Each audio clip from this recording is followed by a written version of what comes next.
In today's video, I'm going to teach you how to change your Canva design size to A4 quickly and correctly. This is really useful if you're creating documents like flyers, posters, worksheets, or anything that needs to be printed on standard A4 paper.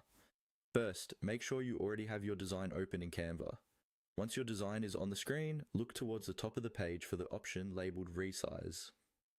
It's usually located in the menu bar above your design. Go ahead and click on that. This is the main tool you'll use to switch your design to A4 dimensions. When you click on Resize, a panel or box will appear where you can choose from preset sizes or type in your own custom dimensions. The easiest way is to use Canva's built-in size search. In the search field, start typing A4.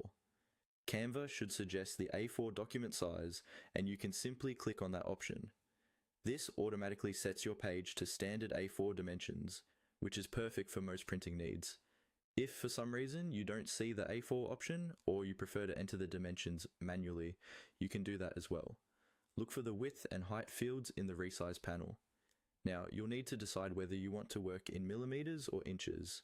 If you're using millimeters, type 210 for the width and 297 for the height. These are the standard A4 measurements, 210 by 297 millimeters. Make sure the unit next to the numbers is set to mm, so Canva understands you're working in millimeters. If you'd rather work in inches, use 8.27 for the width and 11.69 for the height. Those numbers are the exact A4 size converted into inches. Again, double check that the unit is set to inches before you confirm. Once your A4 size is selected or entered, choose whether you want to resize the current design or create a copy. Creating a copy can be a good idea if you want to keep your original size just in case. After you confirm, Canva will adjust your design to the A4 format. Finally, take a moment to review your design.